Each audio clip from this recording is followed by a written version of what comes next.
Hello everyone. अभी हम start करते हैं अपना एक नया टॉपिक, नया चैप्टर 12th का इलेक्ट्रोकेमिस्ट्री। सो बेसिकली इलेक्ट्रोकेमिस्ट्री है क्या बताता है? देखो, in simple words, electrochemistry studies about the conversion of chemical energy into electrical energy and electrical energy into chemical energy. So this is the branch of chemistry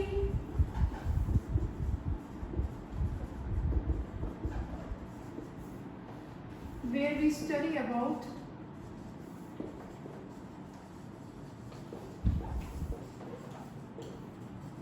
the conversion of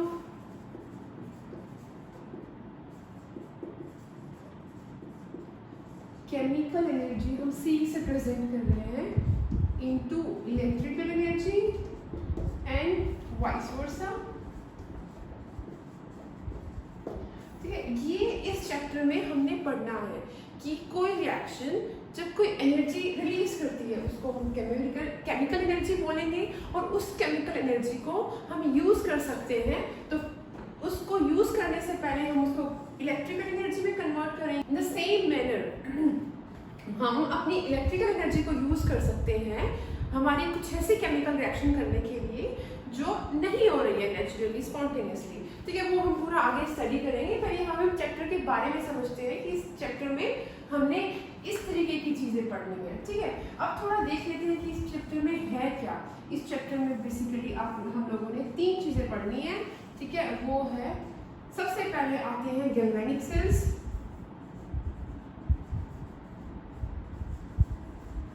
ठीक है, दूसरे होते हैं इलेक्ट्रोलाइटिक सेल,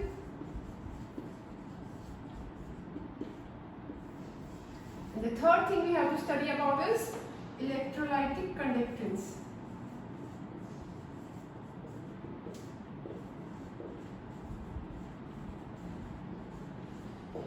यहाँ पे मैं आपको एक थोड़ा सा ब्रीफ आइडिया दे देती हूँ कि ये 3 चीजें क्या है, किस बारे में है। तो what is galvanic cell? Galvanic cell, देखो अभी हमने बोला कि केमिकल एनर्जी को हमने इलेक्ट्रिकल एनर्जी में बदलना है। ठीक है, तो ये काम हमारा गैल्वेनिक सेल में होता है। गैल्वेनिक सेल में क्या होता है, इसी रिएक्शन की केमिकल एनर्जी को हम इलेक्ट्रिकल एनर्जी में कन्वर्ट करते हैं और उसको उस सेल में स्टोर करते हैं, और जब हमें चाहिए होता है उस काम के लिए उसको यूज करते हैं। इलेक्ट्रोलाइटिक सेल में क्या होता है, इलेक्ट्रिकल एनर्जी को यूज किया जाता है किसी केमिकल रिएक्शन के होने के लिए, इलेक्ट्रिकल एनर्जी को कन्वर्ट किया जाता है केमिकल एनर्जी में। ठीक है, और अब आया इलेक्ट्रोलाइटिक कंडक्टेंस। ये है इलेक्ट्रोलाइट्स के कंडक्टेंस के बारे में कि इलेक्ट्रोलाइट्स कैसे इलेक्ट्रिसिटी को कंडक्ट करते हैं। This is not like metals. Metals में इलेक्ट्रॉन का कंडक्टेंस, इलेक्ट्रॉन्स फ्लो करते हैं and then they conduct electricity. लेकिन यहाँ पे इलेक्ट्रोलाइट के जो रिस्पेक्टिव आयंस होते हैं, आयंस फ्लो करते हैं और फिर वो इलेक्ट्रिसिटी कंडक्ट करते हैं। तो क्या क्या इसके फॉर्मूलाज है, कैसे हम उसको कैलकुलेट करेंगे और क्या इसका मैकेनिज्म होगा, यही सब हम पढ़ेंगे। ठीक है, तो ये था हमारे चैप्टर का बेसिक इंट्रोडक्शन कि हम इसमें क्या पढ़ने वाले हैं, क्या होने वाला है। ठीक है, तो ये इतना सब था। इससे आगे हम चैप्टर को शुरू करने से पहले इस बारे में पढ़ेंगे कि रेडॉक्स रिएक्शन क्या होती है। ठीक है, क्या पढ़ेंगे हम, रेडॉक्स रिएक्शन। देखो आप लोगों ने पढ़ा होगा रेडॉक्स रिएक्शन वो रिएक्शन है जहाँ पे ऑक्सीडेशन रिडक्शन साइमल्टेनियसली हो रहा होता है। ठीक है, एक रिएक्टेंट का ऑक्सीडेशन हो रहा है, दूसरे रिएक्टेंट का रिडक्शन हो रहा है। I'll tell you how। तो हेडिंग है हमारी अभी के लिए रेडॉक्स रिएक्शंस। दोनों टाइप के सेल में, electrolytic as well as galvanic, redox reaction ही देखनी है हमने। इलेक्ट्रोलाइटिक सेल्स और गैल्वेनिक सेल दोनों में हमने रेडॉक्स रिएक्शन पे ही स्टडी करनी है। ठीक है, और इस पूरे इलेक्ट्रोकेमिस्ट्री में बेसिकली रेडॉक्स रिएक्शन को ही डील करना है। ठीक है, तो अभी हम देखते हैं कि रेडॉक्स रिएक्शन क्या होती है। This is the type of reaction in which reduction and oxidation of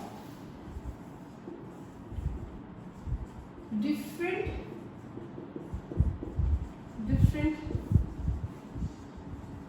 reactant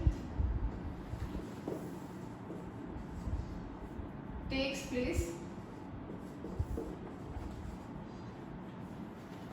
simultaneously. ठीक है, कोई एक ऐसी रिएक्शन जिसके अंदर दो या दो से ज्यादा रिएक्टेंट है, उसमें से एक रिएक्टेंट का तो रिडक्शन हो रहा है, एक का ऑक्सीडेशन हो रहा है। ठीक है, अब हम रिडक्शन ऑक्सीडेशन के बारे में थोड़ा सा जान लेते हैं। रिडक्शन क्या है और ऑक्सीडेशन क्या है, ये सब आपको आता है। This is just a brief introduction about the topic. हम धीरे धीरे आगे बढ़ेंगे। रिडक्शन क्या है? रिडक्शन अगर हम हाइड्रोजन के टर्म्स में बोले, reduction is addition of hydrogen atom, addition of hydrogen. Oxidation removal of hydrogen. ठीक है, ऑक्सीजन के टर्म पे रिमूवल ऑफ ऑक्सीजन, इधर एडिशन ऑफ।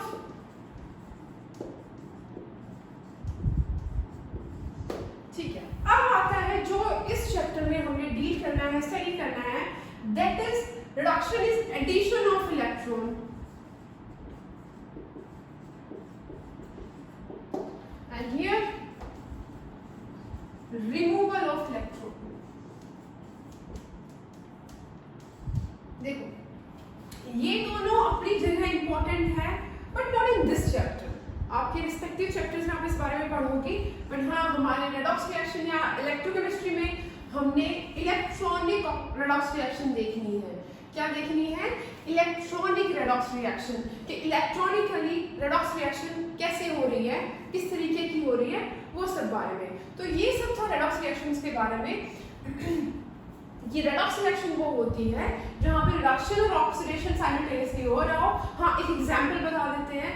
सपोज इधर देखते हैं, A प्लस B है, ठीक है, इसमें एक स्पीशीज रिड्यूस हो रही होगी, दूसरी ऑक्सीडाइज हो रही होगी। एक का रिडक्शन, एक का ऑक्सीडेशन, यही तो बोला मैंने। तो सपोज ए का रिडक्शन हुआ, ए ने इलेक्ट्रॉन ले लिया, प्लस बी का ऑक्सीडेशन हुआ, बी हमने अपना इलेक्ट्रॉन दे दिया। इस बी का इलेक्ट्रॉन ट्रेवल करके ए के पास गया है, ठीक है, ए का हो गया रिडक्शन, बी का हो गया ऑक्सीडेशन। ठीक है, इतना हो गया। सिंपल, वेरी सिंपल, आपने सब पहले पढ़ा हुआ था।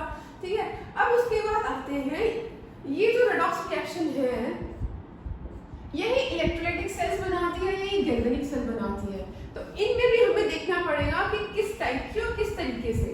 ठीक, तो अभी हम उसके बारे में देखते हैं।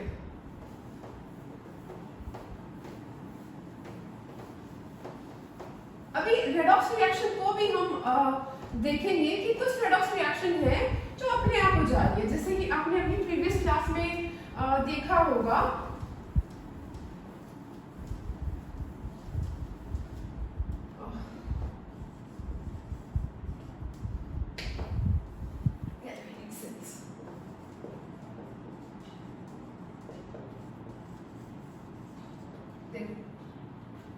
अभी आते हैं कि ये जो रेडॉक्स रिएक्शन है, ये भी अब दो तरीके की हम देखेंगे।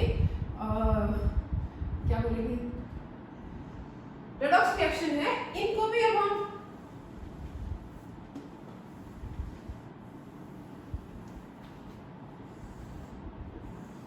अभी रेडॉक्स रिएक्शन को हम दो कैटेगरीज में डिवाइड कर देते हैं। One is spontaneous, another is spontaneous redox reaction, another is non-spontaneous obviously।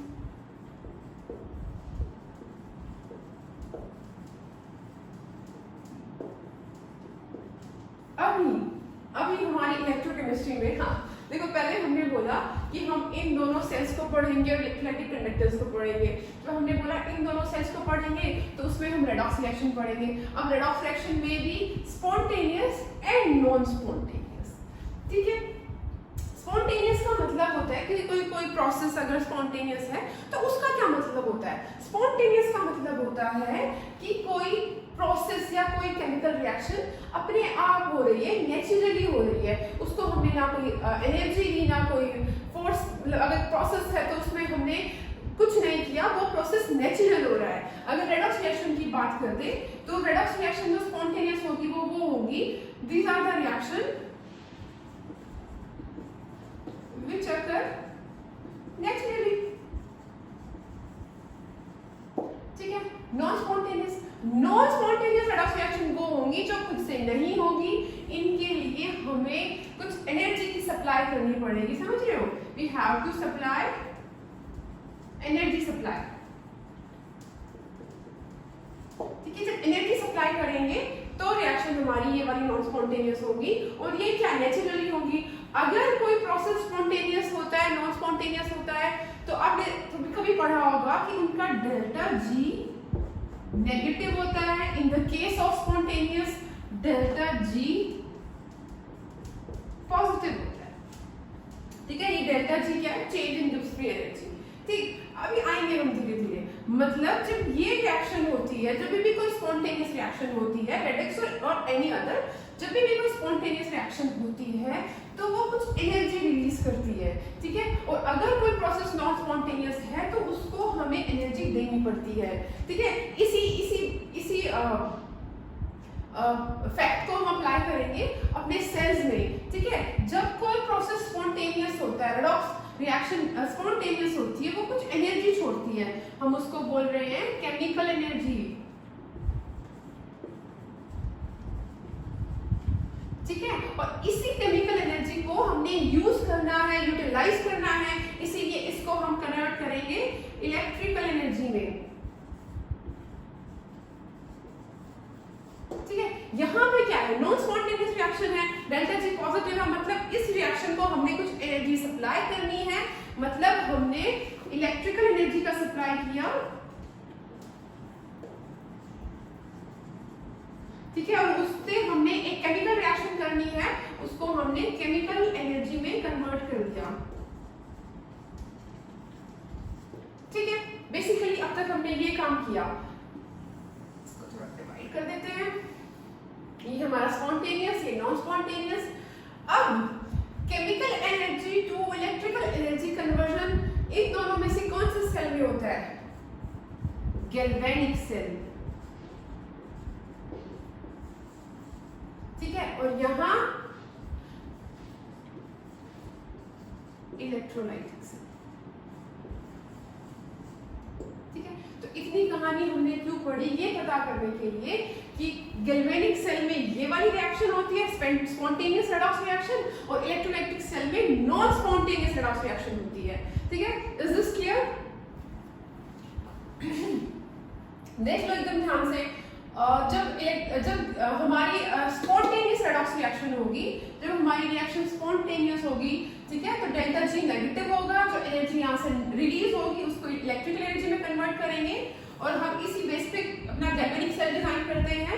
Non spontaneous reaction के अंदर जो एनर्जी है वो हमें देनी पड़ती है, एनर्जी को हम इलेक्ट्रिकल फॉर्म में दे रहे हैं और उसको हम केमिकल एनर्जी में कन्वर्ट करेंगे, इस बिहाफ पे हमारे इलेक्ट्रोलाइटिक सेल्स काम करते हैं, ठीक है। तो बेसिक आइडिया इज क्लियर। इसके बाद आएंगे हम अपने गैल्वेनिक सेल्स पे कि हमारा गैल्वेनिक सेल्स क्या होते हैं, कहाँ से स्टार्ट हुआ, ठीक है। इतना देख लो अच्छे से, चलो ठीक है।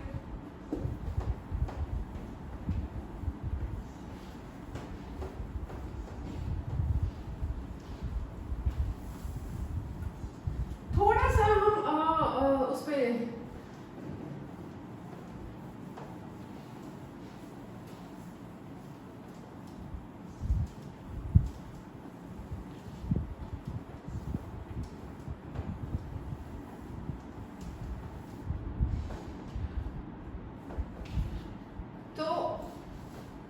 स्टार्ट करते हैं अपने गैल्वेनिक सेल।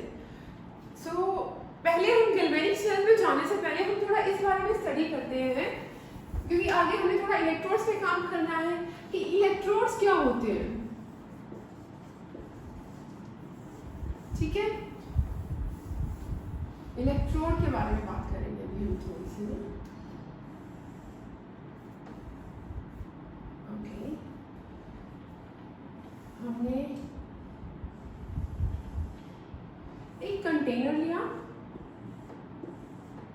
ठीक है, उसके अंदर हमने किसी ये मेटल एंड की रॉड डिप करी, ठीक, और इसी के इस कंटेनर के अंदर ये रॉड डिप करी और इस कंटेनर के अंदर हमने इसी मेटल का इलेक्ट्रोलाइटिक सॉल्यूशन लिया M+X- का एक्वस सॉल्यूशन। एक्वस सॉल्यूशन मतलब पानी में।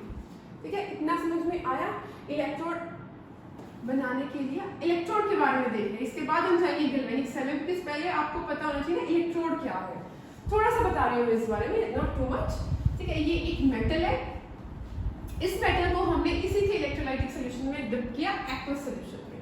ठीक है, ये होता है हमारा इलेक्ट्रोड। कुछ और भी हो सकता है, गैल्वेनिक सेल में इस तरीके का हमने यूज करना है। ठीक, अब देखो इलेक्ट्रोड हमारे सेल्स में दो तरीके के होते हैं। थोड़ा सा इस चीज पे ध्यान देंगे, because this is very confusing among the students.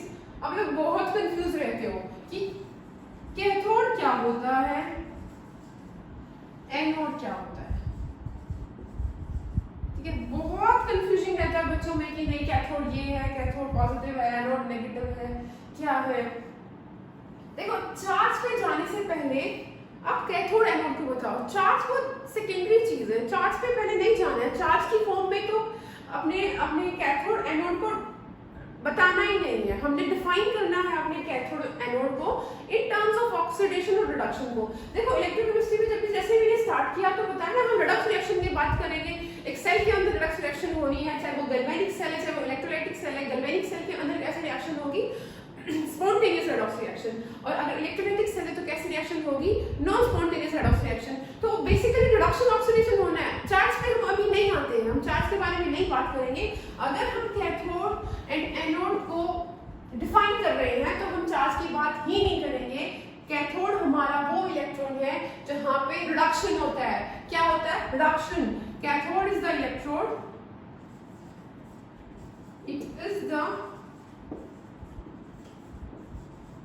electrode of the cell at which reduction reaction takes place। ठीक है, कोई चार्ज की बात नहीं हो रही है। ठीक, एनोड क्या है, it is the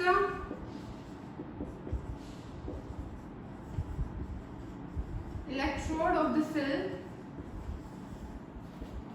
at which oxidation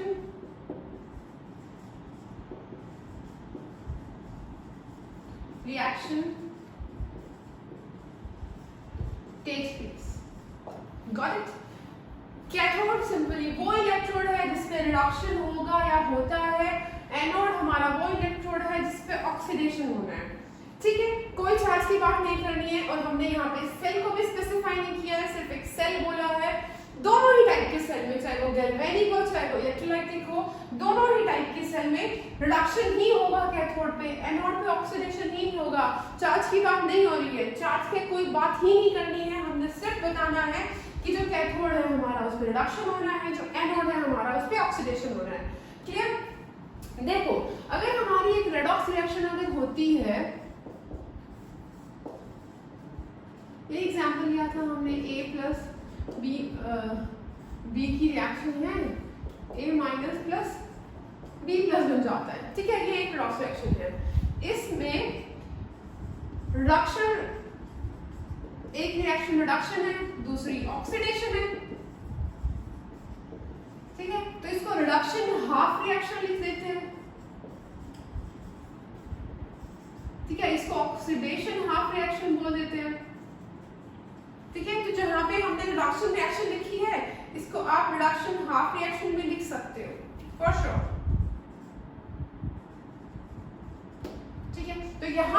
reduction half reaction क्या है? रिडक्शन किसका हो रहा है? ए का। A plus an electron is giving A minus. This is the reduction reaction. तो एक कैथोड के ऊपर रिडक्शन रिएक्शन होती है इस टाइप की, ठीक है। एनोड में क्या होता है? जो B है, ठीक है, उसने B प्लस बनाया, प्लस इलेक्ट्रॉन रिलीज किया। ये क्या है? ऑक्सीडेशन। ये क्या है? रिडक्शन। अगर हम इसकी ओवरऑल रिएक्शन लिखें, ठीक है, तो क्या बनेगी? वही A plus B is giving A minus plus B plus, क्योंकि ये इलेक्ट्रॉन से इलेक्ट्रॉन कैंसिल हो गया, ठीक है। This is your overall reaction. This is your overall redox reaction. This is your overall redox reaction. ठीक है, इतना क्लियर? कैथोड क्या होता है, एनोड क्या होता है, एक इलेक्ट्रोलाइट का इलेक्ट्रोड ना, एक सेल का इलेक्ट्रोड हम कैसे बनाते हैं? एक मेटल लेते हैं, उसका इलेक्ट्रोलाइटिक सॉल्यूशन लेते हैं और एक इनर्ट कंटेनर में उसके इलेक्ट्रोलाइटिक सॉल्यूशन को डाला जाता है, रोड को डिप किया जाता है, ठीक है। This is how we make a electrode. Electrode को ऐसे बनाया जाता है, ठीक है। This is clear.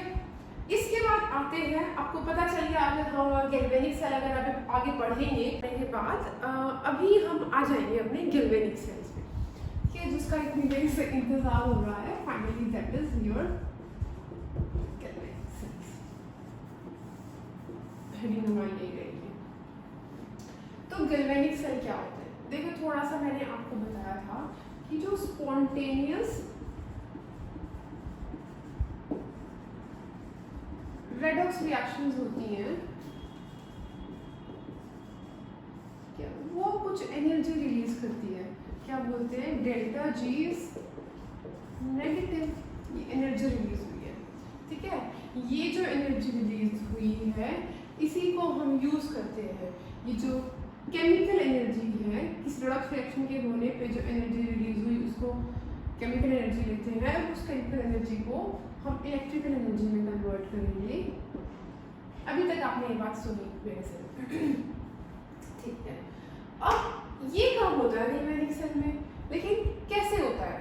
ठीक, उससे पहले हमें एक छोटा सा एक्सपेरिमेंट समझना होगा, और वो एक्सपेरिमेंट आप बहुत पुराने टाइम से सुनते आ रहे हो, ठीक है। इधर करते हैं, देखते हैं।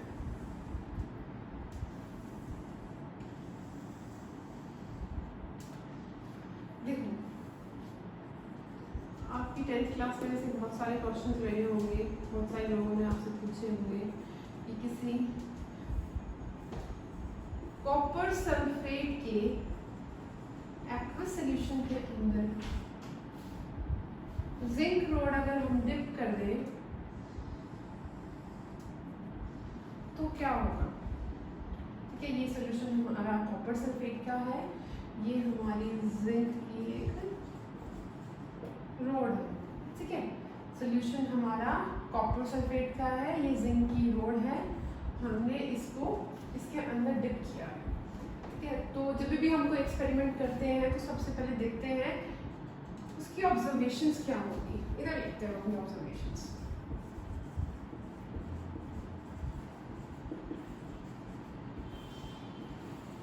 ऑब्जर्वेशंस क्या क्या होंगी? पहली ऑब्जर्वेशन होगी वो ये होगी कि जो हमारी जिंक रोड है वो धीरे धीरे टूटने लगती है।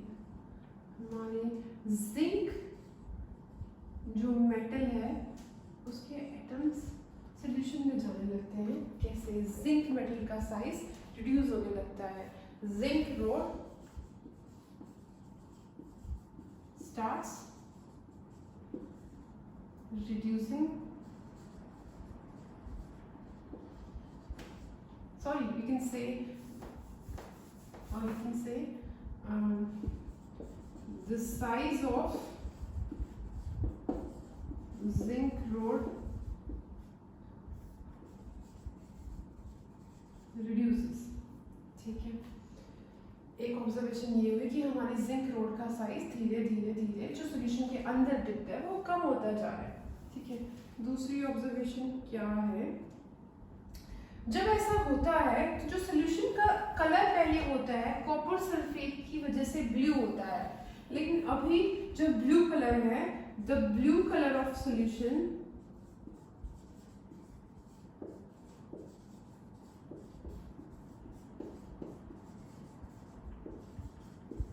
starts disappearing.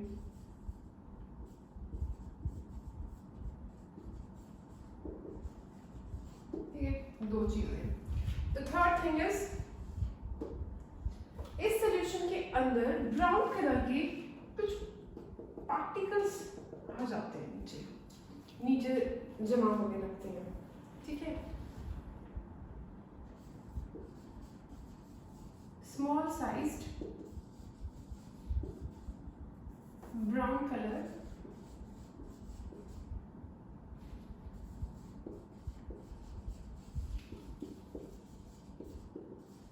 particles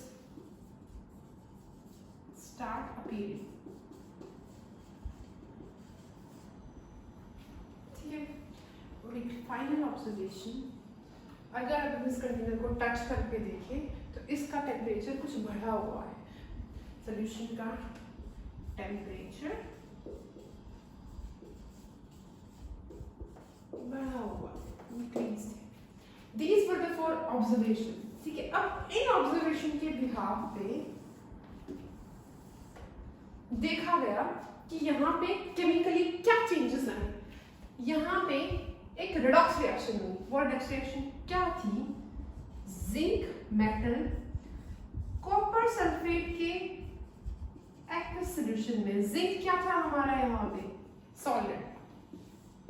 जब इनको मिक्स किया जाता है, जब जिंक रोड इस सॉल्यूशन के अंदर आती है तो एक स्पॉन्टेनियस रेडॉक्स रिएक्शन होती है. क्या होती है? ZnSO4 बन जाता है और कॉपर मेटल ये हो जाता है एक्वस और ये हो जाता है सॉलिड. देखो यहाँ पे जिंक सॉलिड था, यहाँ पे कॉपर सॉलिड है. ठीक है, अब इस रिएक्शन के बिहाफ पे हम अपनी ये सारी ऑब्जर्वेशन को जस्टिफाई करेंगे कि ये सारी ऑब्जर्वेशंस हमें क्यों देखने को मिली, क्या हुआ होगा इस एक्सपेरिमेंट में. ठीक, देखो तो सबसे पहले देखते हैं the size of the zinc road reduces. ये जो जिंक रोड का साइज है, जो इसमें डिप की गई थी जो जिंक रोड, इसका साइज धीरे धीरे कम हो रहा है. ठीक है, क्यों कम हो रहा है? Let's see this reaction. अभी पहले मैंने आपको बताया था कि ये एक कंप्लीट रेडॉक्स रिएक्शन है. ठीक है, इसके अंदर 2 हाफ रिएक्शंस क्या होंगी? एक ऑक्सीडेशन हाफ रिएक्शन, एक रिडक्शन हाफ रिएक्शन. ठीक है, तो इसकी ऑक्सीडेशन हाफ रिएक्शन लिख लेते हैं पहले. हम हमारे आंसर्स हमें मिलते जाएंगे. क्या है?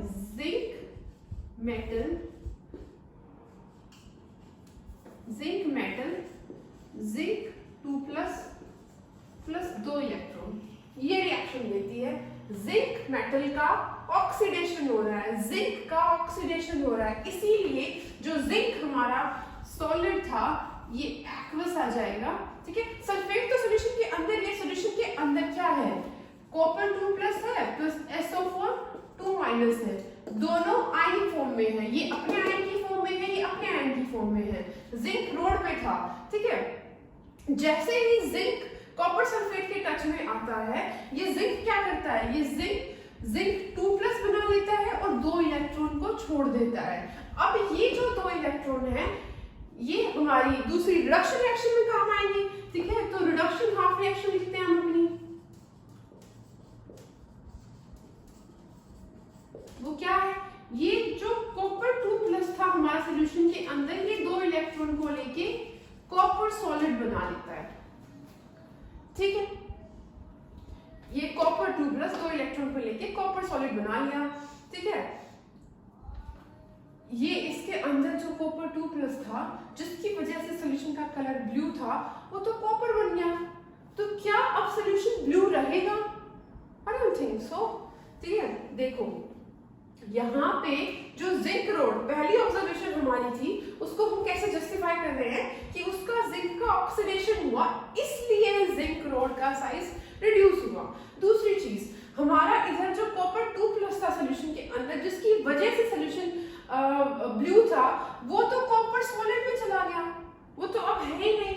तो जो ब्लू कलर है वो डिसअपीयर होने लग गया. ठीक है, तीसरी चीज हमने क्या बोली? ब्राउन कलर के स्मॉल पार्टिकल्स आ जाते हैं. दीज आर ये कॉपर सॉलिड्स से तो आए ही नहीं. ठीक है, अब एक चौथी चीज और आई, टेम्परेचर इंक्रीज हुआ. ठीक है, ये अब मैं कैसे बताऊंगी, यहाँ पे मैंने क्या लिखा था कि जब कोई स्पॉन्टेनियस रेडॉक्स रिएक्शन होती है तो वो जरूर कुछ अमाउंट ऑफ एनर्जी छोड़ती है। यहाँ पे ये जब रेडॉक्स रिएक्शन हुई, ये रेडॉक्स रिएक्शन जब हुई, इसने ये एनर्जी छोड़ी, इसीलिए इस सोल्यूशन का टेम्परेचर बढ़ा। ठीक है, अब टेम्परेचर बढ़ा, देखो इस रिएक्शन में कुछ केमिकल एनर्जी रिलीज हुई, जो केमिकल एनर्जी रिलीज हुई उसी एनर्जी की वजह से यहाँ पे सोल्यूशन का टेम्परेचर बढ़ा है। हमने कोई एनर्जी सप्लाई नहीं की है, रेडॉक्स रिएक्शन थी, स्पॉन्टेनियस थी, अपने आप हुई है और इसने कुछ एनर्जी छोड़ी तो उसका टेम्परेचर बढ़ा। ठीक है, ये 4 ऑब्जर्वेशन थी, उसकी हमने कंक्लूड किया कि ये ऑब्जर्वेशन हमारे पास क्यों आई, ये इस वजह से आई, जिंक था वो ऑक्सीडाइज हो रहा है, कॉपर 2+ था वो रिड्यूस हो रहा है, कॉपर बना रहा है, कॉपर सॉलिड। ठीक है, सोल्यूशन का कलर क्यों डिसअपियर हो रहा है, रोड का साइज क्यों रिड्यूस हो रहा है, और टेम्परेचर सिस्टम का क्यों बढ़ा, इस सोल्यूशन का टेम्परेचर क्यों बढ़ा, क्योंकि उसमें कुछ एनर्जी रिलीज हुई थी। लेकिन ये जो एनर्जी रिलीज हुई इसको हमने यूटिलाइज नहीं किया है अभी तक। This was an experiment only, ये बस एक एक्सपेरिमेंट था। ठीक है, इससे आगे अब हम देखेंगे कि ये जो एनर्जी यहाँ पे निकली है इसी को हमने यूज करना है गैल्वेनिक सेल में। और ये जो एक्सपेरिमेंट था ये एग्जांपल है एक डायरेक्ट रेडॉक्स रिएक्शन का। ठीक है, डायरेक्ट रेडॉक्स रिएक्शन है, ये रिएक्शन डायरेक्ट हुई है, इसीलिए जो एनर्जी थी हमारी उसको हम यूज नहीं कर पाए। अगर हमें उस एनर्जी को यूज करना है तो इनडायरेक्ट करना पड़ेगा। ठीक है, अभी ये लेक्चर काफी बड़ा हो गया, इससे आगे हम देखेंगे अपने नेक्स्ट लेक्चर में। फिलहाल के लिए अभी ये काफी है, बिकॉज थोड़ा कॉम्प्लेक्स हो जाएगा, लेकिन इतना सब कुछ जो आपने पढ़ा वो बहुत बेसिक है, बहुत जरूरी है ताकि आप आगे समझिए। सिंपल सा एक एक्सपेरिमेंट था। उससे पहले इस लेक्चर में हमने क्या क्या देखा, मैं थोड़ा ब्रीफ में आपको बता देती हूँ। सबसे पहले हमने देखा कि इलेक्ट्रोकेमिस्ट्री क्या है। Electrochemistry deals with the conversion of chemical energy into electrical energy और electrical energy into chemical energy. ठीक है, उसके बाद मैंने बताया कि इस चैप्टर में आप क्या क्या पढ़ने वाले हो। आप पढ़ने वाले हो galvanic cell, electrolytic cell and then electrolytic conductance. ठीक है, गैल्वेनिक सेल स्टार्ट करने से पहले मैंने आपको स्टार्ट किया रेडॉक्स रिएक्शन से। रेडॉक्स रिएक्शंस क्या होती हैं, जहां पर रिडक्शन एंड ऑक्सीडेशन साइमल्टेनियसली एक ही रिएक्शन में हो रहा हो, लेकिन अलग अलग रिएक्टेंट का, सेम सब्सटेंस का नहीं। ठीक है, एक रिड्यूस हो रहा है, एक ऑक्सीडाइज हो रहा है। ठीक है, उसके बाद मैं आई रेडॉक्स रिएक्शन के बाद हमने रेडॉक्स रिएक्शन के बाद हमने देखा कि स्पॉन्टेनियस रेडॉक्स रिएक्शन कौन सी होती है और नॉन स्पॉन्टेनियस रेडॉक्स रिएक्शन कौन सी होती है। अगर गैल्वेनिक सेल होता है तो स्पॉन्टेनियस रेडॉक्स रिएक्शन होती है, अगर इलेक्ट्रोलाइटिक सेल होता है तो नॉन स्पॉन्टेनियस रेडॉक्स रिएक्शन होती है। गैल्वेनिक सेल के अंदर केमिकल एनर्जी इलेक्ट्रिकल एनर्जी में कन्वर्ट होती है, स्पॉन्टेनियस रेडॉक्स रिएक्शन एनर्जी छोड़ती है, उसी एनर्जी को हम केमिकल एनर्जी बोल रहे हैं और उसी को हमने कन्वर्ट करना है अपनी इलेक्ट्रिकल एनर्जी में। ठीक है, गैल्वेनिक सेल पढ़ने से पहले मैंने आपको थोड़ा सा ये एक एक्सपेरिमेंट समझाया। और हाँ, बीच में मैंने आपको इलेक्ट्रोड्स के बारे में और बताया था कि इलेक्ट्रोड्स भी कैथोड एनोड 2 इलेक्ट्रोड्स होते हैं, उसके बारे में आपको अच्छे से पता होना चाहिए कि कैथोड क्या है, एनोड क्या है। सिंपल कैथोड जिस पर रिडक्शन होता है, एनोड जिस पर ऑक्सीडेशन होता है। ठीक है, galvanic cell as well as electrolytic cell दोनों में हमने अपने कैथोड एनोड को यूज करना है। ठीक है, और ये एक्सपेरिमेंट है, इधर तक आप अच्छे से देखना। इसके बाद आगे हम करेंगे अपने गैल्वेनिक सेल की प्रोसेसिंग। ये एक डायरेक्ट रेडॉक्स रिएक्शन थी, इसी रेडॉक्स रिएक्शन को जब हम इनडायरेक्ट कर देंगे, ये पूरी एक वेसल में हो रही थी, जब हम इनके वेसल अलग कर देंगे तो हमारी रिएक्शन इनडायरेक्ट रेडॉक्स हो जाएगी। वो हम अपने नेक्स्ट लेक्चर में पढ़ने वाले हैं। Thank you very much.